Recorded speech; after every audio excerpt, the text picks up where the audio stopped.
अस्सलाम वालेकुम दोस्तों, मैं उम्मीद करती हूँ आप लोग दुनिया के किसी भी खित्ते में इस चैनल को देख रहे हो इंशाअल्लाह खैरियत से होंगे। शायद आप में से कुछ दोस्त ये जानते होंगे ज़रूर कि मैंने अपनी किताब लिखी है, मेरा ज़माना मेरी कहानी, ये मेरी याददाश्तें हैं। तो अक्सर दोस्त ये फरमाइश करते हैं कि आप अपनी किताब को मतलब इसमें वीडियो में या ऑडियो में भी रिकॉर्ड कीजिए, तो लेकिन ये मुमकिन नहीं है। ये काफ़ी ज़ख़ीम किताब है, इसको पूरी तरह पढ़ना तो फिर मेरा ख़्याल है सालों लग जाएंगे, कई साल लग जाएंगे। तो लेकिन मैं ये करती हूँ ज़रूर कि कभी कभार आप लोगों को इसका कोई ना कोई बाब ज़रूर सुनाती हूँ। तो आज मैं आपको ये एक बाब सुना रही हूँ जिसका उन्वान है ज़ियाउल हक़ ने कहा माहवारा सदर से पूछें कि वो दुपट्टे का मजाक उड़ा रही हैं। तो ये मैं आपको थोड़ा सा पढ़ के सुनाती हूँ, पूरा तो नहीं सुना सकूँगी क्योंकि वो ज़रा तवील हो जाएगा, लेकिन इसके कुछ इक़्तिबास आपको सुनाती हूँ। अप्रैल सन 79 में भुट्टो को सूली पर लटकाने से फारिग होने के बाद यूं लगने लगा कि जनरल ज़िया ने भुट्टो को दफनाने के साथ ही 90 दिन के अंदर आम इंतखाबात कराने के अपने वादे को भी दफना दिया। सन 77 के बाद टेलीविज़न का मंजर पहले ही बदल चुका था। अब रेडियो टीवी की खबरों का मरकज़ी किरदार chief marshal administrator general Ziaul हक़ बन चुके थे, जिन्होंने 1978 में साबिक़ सदर चौधरी फजल इलाही के ओहदे की मुद्दत ख़त्म होने के बाद सदारत का मनसब भी संभाल लिया था।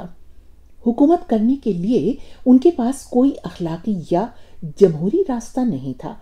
चुनाचे उन्होंने जब अपने इक़्तिदार को तूल देने की ठानी तो सबसे पहले एक वाज़ेह तब्दीली ये नोट की गई कि उन्होंने एक सियासी रहनुमा नज़र आने की कोशिश में अवामी तक़रीबात में वर्दी के बजाय शेरवानी पहनना शुरू कर दी और अपने सियासी अज़ाइम को आगे बढ़ाने के लिए मज़हब कार्ड इस्तेमाल करना शुरू किया।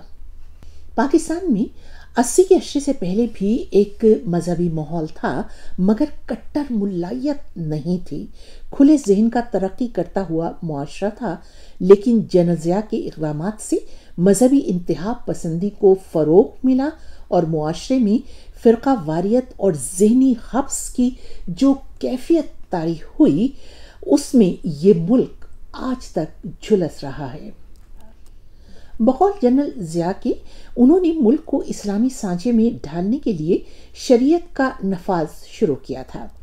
बस फिर क्या था, टीवी पर आने वाली ख़वातीन की तो जैसे कमबख्ती आ गई, बल्कि मैं तो यूं कहूँगी कि टीवी की ख़वातीन उनके इस्लामी निज़ाम की टेस्ट लेबॉर्ट्री बन गई थी। सबसे पहले हमारे लिबास और इसकी वज़ाक़ता के बारे में अहकामात हुए, जिसके मुताबिक टीवी न्यूज़कास्टर्स, अनाउंसर्स और प्रोग्रामों के मेज़बानों के लिए मुकम्मल ढके हुए सादा लिबास के साथ सर पर दुपट्टा ओढ़ना लाजमी करार पाया। लिबास के बारे में मैं पहले भी जिक्र कर चुकी हूँ कि खुद पीटीवी के शोबे न्यूज़ के अपने कवायद व ज़वाबित काफ़ी सख्त थे।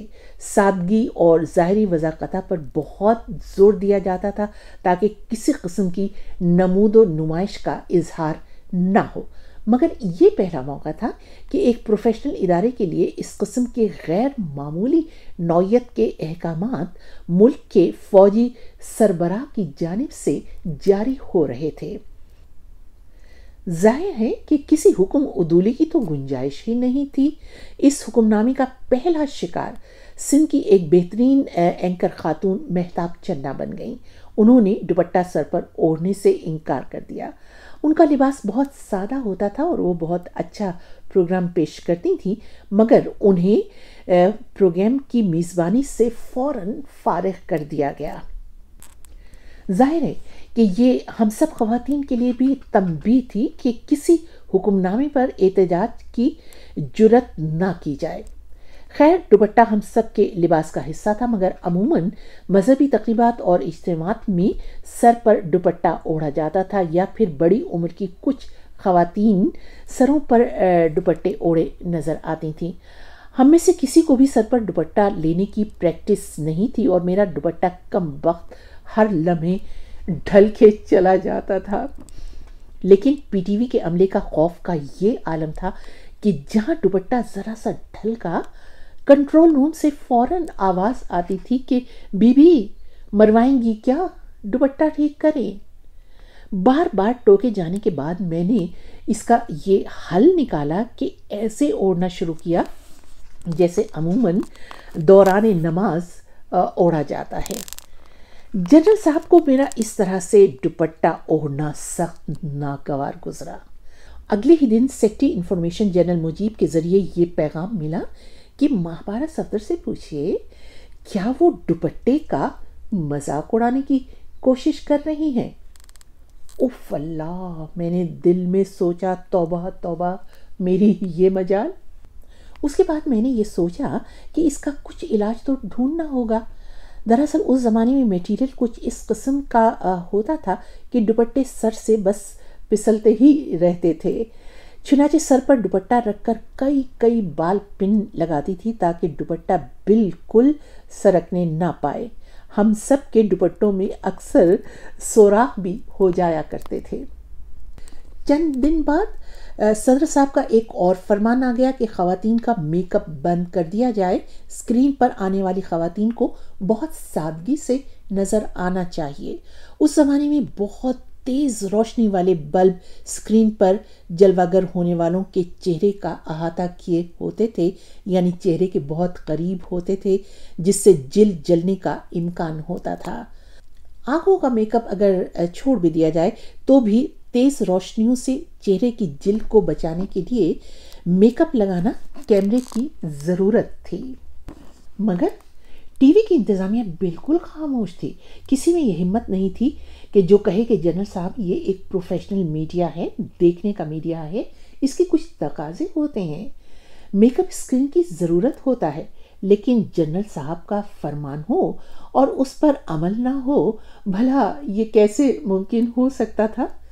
کسی کی جلد کو یا چہرے کو نقصان اگر پہنچ رہا ہے تو ان کی بلا سے کسے پرواہ؟ حکم حاکم مرگ مفاجات۔ اخبارات میں دلچسپ سرخیاں جمنے لگیں۔ کسی نے لکھا کہ ٹی وی پر خواتین کا مقابلہ حسن ختم ہو گیا، تو کسی نے لکھا کہ ٹی وی پر بغیر میک اپ چہرے دیکھ کر بالکل یوں لگتا ہے جیسے یہ خواتین خبریں اور اناؤنسمنٹ کرنے نہیں، ناظرین کو پرسہ دینے آئی ہیں۔ گویا جنرل صاحب کے یہ احکامات ٹی وی کی خواتین کا مذاق اڑانے کا موضوع بن گئے۔ عوام کی اکثریت کو ایسی سادگی بالکل نہیں بھائی تھی۔ المیہ یہ کہ اخبارات پر سینسرشپ کا راج اور دائیں بازو کا غلبہ تھا۔ وہاں جنرل صاحب کے فیصلے کی خوب تعریفیں ہو رہی تھیں۔ لکھا جا رہا تھا کہ جنرل صاحب کے فیصلے پر مردوں نے اظہار مسرت کیا ہے۔ ظاہر ہے خواتین کو تو اس قابل ہی نہیں سمجھا جاتا تھا کہ ان کی رائے کو بھی کوئی اہمیت دی جاتی۔ کسی اخبار نے لکھا کہ جنرل صاحب نے بالکل درست فیصلہ کیا ہے، سادگی جزو ایمان ہے، جس سے جنرل صاحب یہ سمجھنے لگے کہ ان کے فیصلے عوام میں پذیرائی پا رہے ہیں۔ ایک دن نامہ نگاروں سے بات کرتے ہوئے ٹی وی خواتین کے بارے میں اپنے فیصلوں پر جنرل صاحب نے بہت ہی فاتحانہ انداز میں فرمایا کہ لوگ مجھ سے کہتے ہیں کہ جنرل صاحب آپ نے پی ٹی وی کی چڑیاں کہاں اڑا دیں۔ گویا ایک اسلام پسند ہونے کا دعویٰ کرنے والے حکمران کی نگاہ میں ہم سب عورتوں کی حیثیت بس چڑیوں کی سی تھی۔ پھر نہ جانے کیا ہوا، ممکن ہے کہ جنرل صاحب کو خود بھی خبرنامہ اچھا نہ لگا ہو، یا انہیں مشورہ دیا گیا ہو کہ یہ ایک بہت ہی غیر تکنیکی اقدام ہے، تو چند ہفتوں بعد میک اپ نہ کرنے کے احکامات میں نرمی ہو گئی۔ بقول کشور ناہید، کبھی وہ آنکھ کبھی فیصلہ بدلتا ہے، فقیہ شہر سفینہ بدست چلتا ہے۔ اجازت دیجیے، آپ لوگ بھی اگر اس زمانے کی اپنی کوئی یادیں شیئر کرنا چاہیں یا آپ نے دیکھا ہو خواتین کو بغیر میک اپ کے، تو یہاں آ کر ضرور لکھیے گا۔ خدا حافظ۔